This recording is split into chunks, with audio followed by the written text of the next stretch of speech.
और गुरु जी आपने बताया कि धर्म को ज्वाइन करने की या गुरु बनाने की या धर्म का कोई भी काम करने की कोई एज नहीं है। तो जब आपने स्टार्ट किया अपना ये स्पिरिचुअल जर्नी तो क्या एज रही थी आपकी, और क्या आपका अट्रैक्शन रहा इसकी तरह? एक्चुअली जर्नी एक किस्म से शुरू हो गई थी जब मैं क्वेश्चन करना शुरू कर दिया था 16-17 साल की उम्र में ही। मैं भी 15 ही होऊंगा कि ये क्वेश्चन शुरू कर दिए कि मेरा घर में कैसे घर में पैदा हुआ। फादर आर्मी में थे, ऑफिसर थे, गाड़ी थी, बंगला था, नौकर चाकर थे, सब कुछ था। फिर मैं देखता था एक लेबर है, वो पैदा हुआ एक लेबर के घर में, पत्थर तोड़ रहा। नहीं नहीं, ये क्यों है? ये पहला क्वेश्चन उठा। फिर सेकंड क्वेश्चन उठा कि ठीक है मैं पढ़ूंगा, लिखूंगा, नौकरी करूंगा, बिजनेस करूंगा, पैसा कमाऊंगा, हो सकता है गाड़ी हो, बंगला हो, सब हो। फिर मृत्यु आ जाएगी एक दिन, ये करे कराए पे पानी फिर जाएगा, जीरो हो जाऊंगा। मैंने कहा कमाल है। पुनर्जन्म में मुझे इस विश्वास था, क्योंकि वो ही एक था चीज जो आंसर करती थी क्वेश्चंस को। कौन मरना चाहता है? कोई नहीं मरना चाहता। एक्चुअली हमारा नेचर है कि हम मरते नहीं है। मरते तो शरीर है, आत्मा तो मरती नहीं, आत्मा तो सनातन है। तो जब भी कोई व्यक्ति, जो नेचुरल नेचर होता है ना व्यक्ति का स्वभाव, वो मरना नहीं चाहता है ही नहीं। हमारा स्वभाव ही मरने का नहीं है।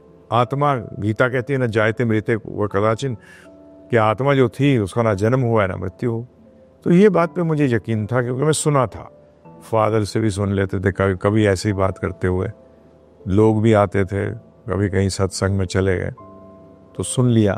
तो पुनर्जन्म पे विश्वास था। तो मैंने कहा यार फिर जन्म लूंगा, फिर ये सब कुछ करूंगा, है जी। बचपन से फिर सीखूंगा ABCD क ख ग 1 2 3 4। और ये मैंने कहा फिर सारा पढ़ूंगा, फिर नौकरी करूंगा, बिजनेस करूंगा, या तो नौकरी करूंगा या बिजनेस करूंगा, फिर अंत में जीरो। मैंने कहा, और मैं अपने जीवन में समय को बड़ी अलग तरीके से देखा है।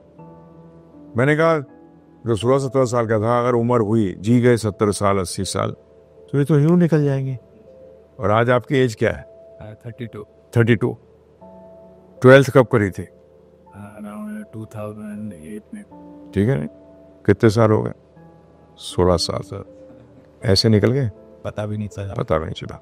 तो 16 साल अगर चुटकी में निकल गए तो 5 चुटकी के अंदर 80 साल निकल जाएंगे। अब पता तो कोई हिसाब ही नहीं होगा क्या? सोचते ही नहीं है कि समय ऐसे। आज मैं 68 रनिंग हूं, तो जब मैं 16-17 साल का ये सोचता था, तो आज मैं सच में बता रहा हूं आपको, आज लगता है 50 साल ऐसे ही निकल गए। किसी बड़ा बुजुर्ग हो, कोई उससे पूछो। मैंने कभी था राजकोट के अंदर, तो एक माता जी से पूछा, मैंने कहा आपकी शादी हुए कितने साल हो गए? बोलते 56 ईयर्स।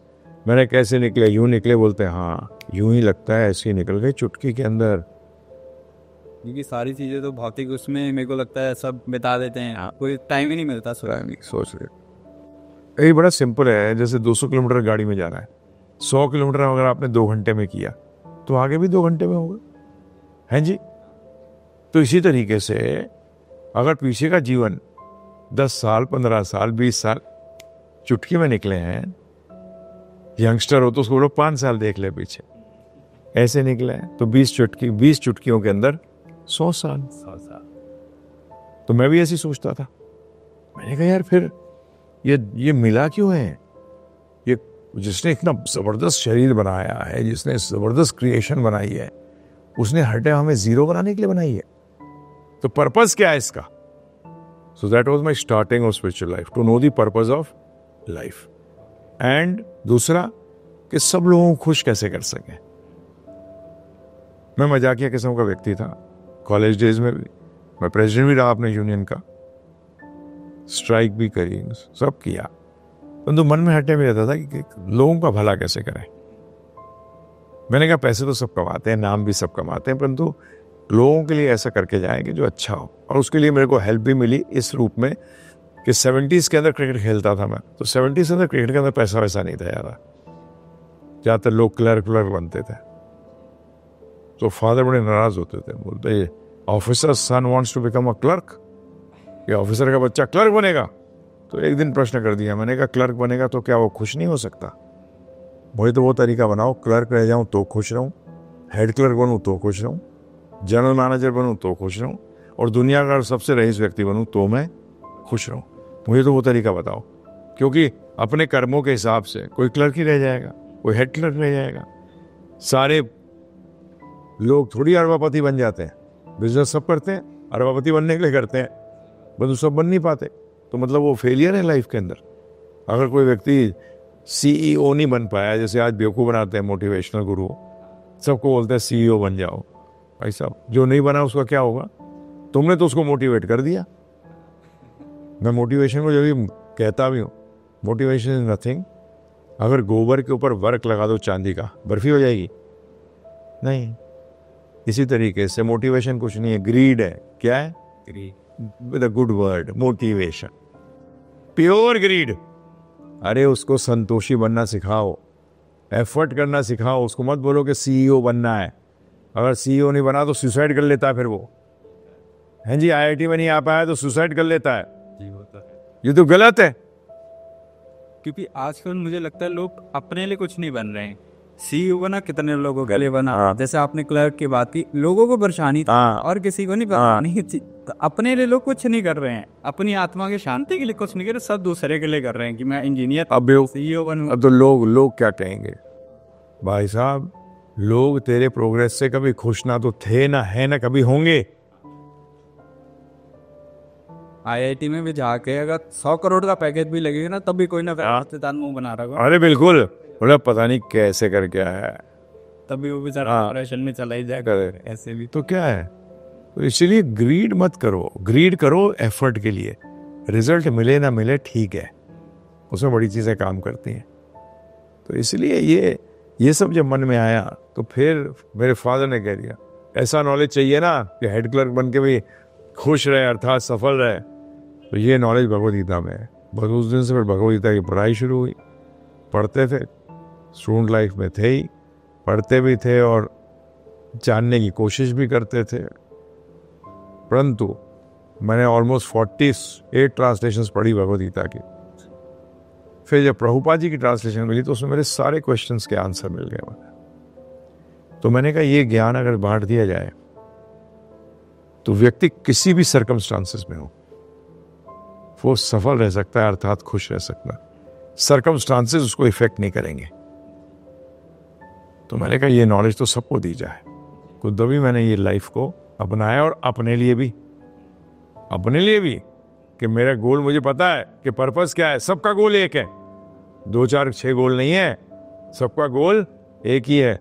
आत्मा का गोल है कि वो अपना जो संबंध जो भगवान कृष्ण के साथ वो भूल गया है उसको वापस स्टैब्लिश करना। ये पर्पस है इस लाइफ का। तो आज तो मनुष्य जी रहा है जानवर की तरह, दोनों में कोई भेद ही नहीं है जी। शास्त्र बताते हैं आहार निद्रा भय मैथुनम च, खाना सोना बच्चे पैदा करना, अर्थात मैथुन क्रिया सेक्स लाइफ और बचाव करना। आज बताइए 5वां कार्य क्या कर रहा है इंसान? कुछ सारे का बोलता हूँ मैं, IITs में आईआईएम्स में भी लेक्चर्स दिए। मैं पूछता हूँ क्वेश्चन उनसे, 5th, अरे वी आर डूइंग IIT, हम इतना पढ़ रहे हैं ये कर रहे हैं। मैंने उसके बाद क्या करोगे इस पढ़ाई का? ये 4 चीजों में वो तो कुत्ता भी गैर करे, पढ़ाई वढ़ाई करे, मैट्रिमोनियल की जरूरत ही नहीं है। और आजकल लोग कुछ धर्म के लिए भी कर रहे हैं, तो मैंने आर्टिफिशियल कर रहे हैं। मंदिर जा रहे हैं बड़े बड़े, एक किसी ने सोने की ईंट चढ़ा दी, उसके देखा देखी उसने 2 चढ़ा दी, मतलब 5वां काम ये कर रहे हैं कहने का। देखो सबसे बड़ी बात यह है कि आपने धर्म है क्या यही नहीं जानते, प्रॉब्लम ये है। और ये मैंने देखा है अपने जीवन के अंदर कि जिसने धर्म को अपनाया है, मंदिर जाना या दान देना ये छोटे हिस्साएं हैं धर्म के, परंतु व्हाट इज धर्म फिर स्टार्ट तो अपने लाइफ में खुद करो। भगवद गीता जानो, समस्त वेदों का सार है। वर्ल्ड ओवर जिन्होंने भी पढ़ा है, किसी भी रिलीजन के रहे हो, किसी भी कंट्री के रहे हो, जिसने भी पढ़ा है उसने कहा ऐसी नॉलेज हमने आज तक नहीं देखी। और हम ही दिया तले अंधेरा, हमारे देश में इसके वो यहाँ के अडॉप्ट कर रहे हैं, ये यहाँ का अडॉप्ट कर। और मजे की बात यह है कि एक डिवोटी था, अमेरिकन था, वो लेक्चर दे रहा था यंगस्टर्स को, हम भी साथ थे उसके, ये करीब 25 साल पहले की बात है। तो वो कहता है उनसे, करीब 200 स्टूडेंट्स बैठे थे, यंगस्टर्स थे, why are you trying to take American culture. Hindi में बोलो तो कह रहा था अमेरिकन संस्कृति क्यों अपनाने के चक्कर में हो। फिर बोली वो चुप हो गया, वो 2 मिनट नहीं बोला, 3 मिनट नहीं बोला। मैंने पता नहीं क्यों, क्या हो गया इनको। 3-4 मिनट के बाद बोलता है, एक्चुअली हमारे पास तो कल्चर ही नहीं है, हमारे पास तो कोई कल्चर ही नहीं है, हमसे क्या लोगे तुम, हमारे पास तो कोई कल्चर ही नहीं है। अमेरिकन कल्चर हैमबर्गर बर्गर होता क्या है, कोई कल्चर होता है फूड का भी कोई कल्चर नहीं है उनका।